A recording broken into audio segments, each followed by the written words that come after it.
Hey everybody, I'm from Holland. Isn't that weird? Um, Lady sent me two different WebBot reports. One from October 2016, one from January 2017. These aren't exactly WebBot hits, but these are refreshers for. He said something to look out for. It may be happening soon. One of these things, and the other one, I don't think we want happening soon. But to start with, we'll go with the Alta report, WebBot report, 2016 October. Look on page 9 from the 2016 report. China lunar discovery should be coming. So as you've heard recently, China, they've set their space vehicle up there. It's landing on the moon and all this, and we're going to the backside of the moon. And it's just interesting. China pop. As yet more Chinese initiatives for space move into practice. Again, this is October 2016. We're now in 2019. The data sets are suggesting that we are not too far away from a period of weekly launches into space from China pop, and then less than a year later, a period of multiple launches every week leading to daily launches. China pop is not only forecasting to be going into space, but also to be bringing back things or bringing things back. The data sets have areas for new materials to be coming from China pop laboratory, a China pop laboratory in space. Some of these new materials are forecast to be shaped and molded here on Earth, then shot right back up into space for use by China pop. X as in just the letter X China pop. This is our, and he says, this is our new descriptor for Chinese who are more or less permanent space workers. So that's China pop. These sets are further outgrowth of the plastics and space construction data sets that had appeared in China pop data early in the year. The data sets are forecasting a strange new type of space construction in which foams and gels will be used to create a new habitat form. In our data, the label for these is quite clearly space caves. The descriptors include sets about people crawling inside into newly sprayed out foam or gel and pushing it into shape with air and vacuum. These are further described as dumplings and balls. The idea is that foams and or gels will be sprayed out into the vacuum and will hyperinflate. Not talking about your currency. The material will hyperinflate. Then, as part of the curing process, a space worker pokes a nozzle into the foam ball and starts to make it hollow with gas or some kind of air. As these habitations grow, their walls are described as thickening and curing. The space caves are described as having walls several meters thick that are so absorbent as to accept micrometeor strikes with impunity and merely sealing up right behind the offending micro rock. The space construction technique is described in the data sets as being so successful and so amazingly cheap that it will be used down here on Earth or on Terra as China pop takes the approach under the oceans and elsewhere. Apparently the space caves will be able to take huge amounts of abuse and still be viable and useful.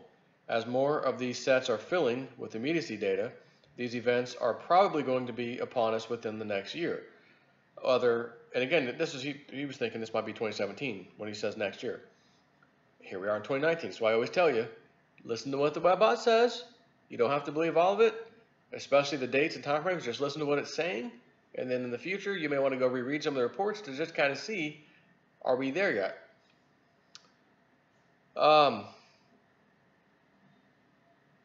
Other China pop and space sets include the Lunar Discovery group of sets. The Lunar Discovery descriptor has primary support from ancient and secondary support from machinery.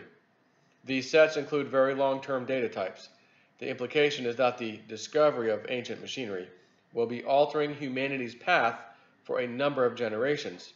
There are also a number of supporting sets that indicate there will be both a global announcement as well as a global discussion about the lunar discovery and what it means for all of us. Some of the shorter-term data sets are now filling with immediacy data. This would seem to suggest that China Pop is likely to be making the lunar discovery any time now. The data sets are suggesting that due to the nature of the lunar discovery, it will be globally available within hours of it being observed. So the data sets are describing this discovery as something that cannot be hidden. Further descriptors also have it as something that cannot be, or self-contradictory machine. So a descriptor of this machine is going to be described, the machine is something that it can't be, or a self-contradictory machine. Must be one hell of a machine. New sets are accruing to supporting sets for central authorities within China Pop having something of a dilemma, as the data is forecasting that stock market movements as well as currency depreciation, rising yuan, their currency, will force the re-examination of their rate of progress plans, such that decisions will be made to accelerate towards specific goals. These goals are forecast to include dominance in deep sea activities, including one of the first rare earth metals mining. Other areas are to include energy production. Apparently China Pop is going to commit itself via central authorities, prompting to engineering perpetual and or self-sustaining energy sources for the globe. China Pop central authorities will be balancing their growth plans against the upheaval within the currencies caused by the fragile Western banks. These sets are also piling in on October 8th, 2016 and growing larger thereafter. China Pop sets continue to gain new data for launching of underseas ventures and mega engineering. I'm just going to scroll. This is about it for the space stuff anyways. Okay. Wait a minute. These alterations are going to be visible from... Okay. So that's it for that one. And then the other one, which is Alta Report 2017 January. Go to page 26. She says, other sets within these linguistic structures have Russia and China in positions to quietly discuss aid to America behind the curtains. Other sets have the Z, just the letter Z, faction being unknown to Israel officialdom, such that Israel officialdom also goes into freakout mode as the pace of change as described as being taken out of their hands in mid-January. So that's not the Israeli thing's on it. The main thing is, what kind of aid is China and Russia going to be offering the U.S.? Certainly isn't financial. And she sent me a link to a YouTube video, which I will also put up. Which I'm not also, but it's the only link I will put up, because I'm not going to put up a link to the WebBot report. You know, these are ones we paid for back in the day. But if you do want to go to Cliff's site, it's halfpasthuman.com, halfpasthuman.com. He doesn't have any new WebBot reports up recently, but he does have some of the older ones. So anyways, he says, hey, she says to me, hi Joe, check out this new YouTube video. It's about Ed Dames, the remote viewer. He's been seeing a Cascadia earthquake happening soon, he thinks, and then Russia offers aid. So I just listened to the video. He actually did this on Coast to Coast AM back in December, mid-December, and whatever this channel is on YouTube, it's now posted there. Or yeah, it's about a 40-minute video. It's on there, and I just fast forwarded till he starts talking, Ed Dames, which is probably 10 or so minutes into it. I don't remember exactly, and I listened to what he had to say. And long story short, it sounds like the New Madrid, something in America, and he's like, you know, when we remote view, we were very structured, and this thing was coming in, and I'm like, nope, it's not in our structured way of doing this, so I'm just going to disregard that data. I got the data again. I woke up the next day, it was in my face again. It's 3 times. I decided let's pay attention to this, and he said basically, it looks like an earthquake of mega proportions is coming. He doesn't know when. But he says the fact that I had this kind of vision dream thing about it during this remote viewing, and it came to me 3 times, and I didn't ask for it, maybe subconsciously or something, that's coming to me because it's going to be happening in the near future.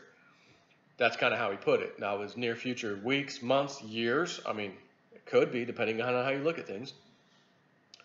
But it's a devastating event and he says basically the Russians and whatnot will come to assist. They'll come help, and from the looks of it, we will accept their help. So that's interesting. It's very, very interesting. And since she sent it to me, and I thought, yeah, I agree. This is very interesting. He just did this remote viewing, thing, and some Doom. Coast to Coast is like, is Doctor Doom back? And he's like, yeah, Doctor Doom, unfortunately, is back. With what I got to talk about. And went on. He says, "Is this the kill shot?" No, he said, "This isn't. This is not the kill shot," which was basically a giant solar flare that slams the Earth. He remote viewed that apparently years and years ago, but it hasn't happened. Will it happen? Who knows? But it certainly hasn't happened yet. But I saw a video the other day. I posted it on my Patreon. I just linked to it in YouTube, and it's about this guy. He lives in Florida. He's a he's a scientist of some level. And he goes on, it's like a 5-part series, but I was on part 4, and it was the main part that talks about this, like, the coming ice age, and that's what got my attention. But as I listened to everything he said, oh my God, was it, like, incredible. And he talks about, which I'm going to give you the short version right now, so you don't have to watch it. Here it is.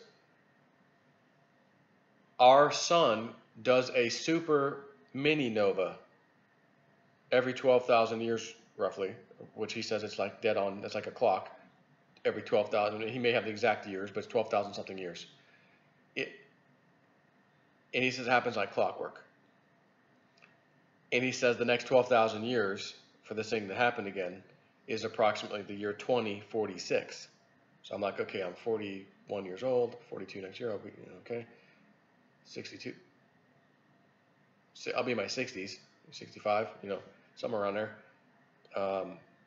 So I thought, wow, we could witness this, whatever it is.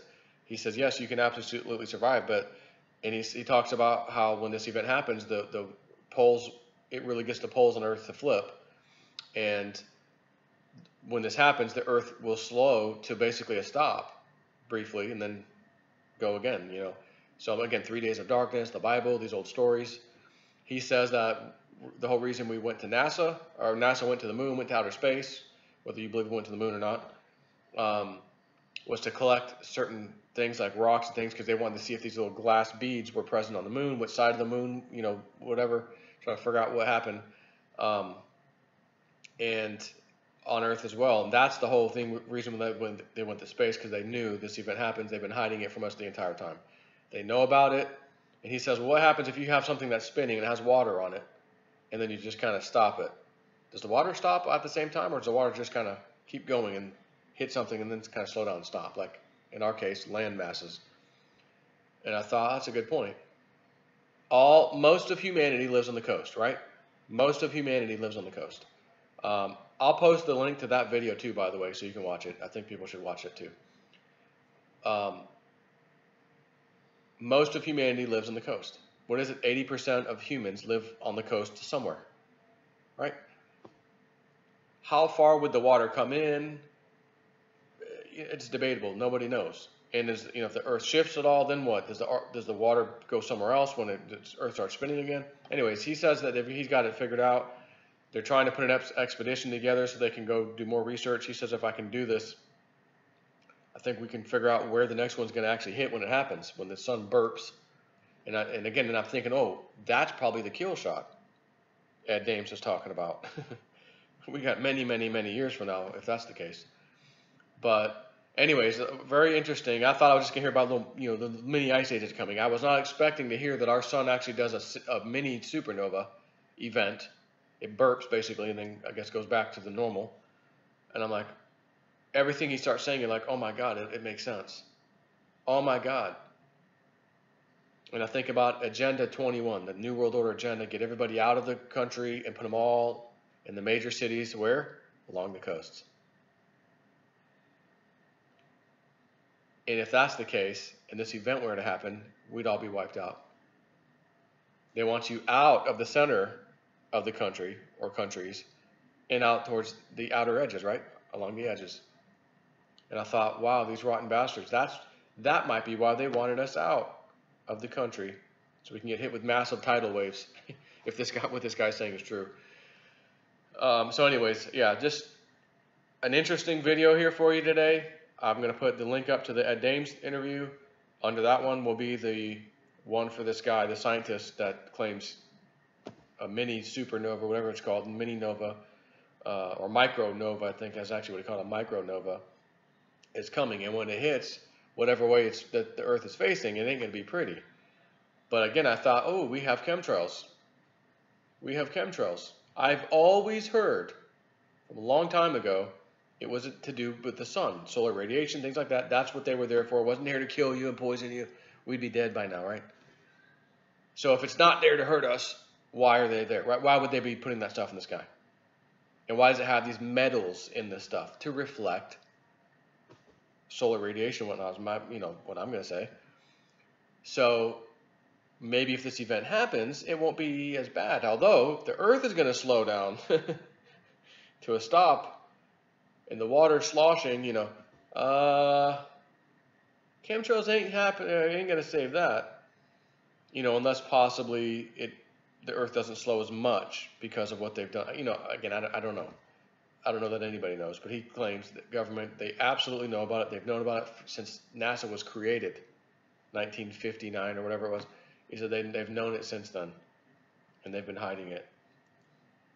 So I will leave you with all this, and I'll put those links up. And I think you're going to really enjoy the guy, the scientist one. I think you are really going to enjoy that one. Take care.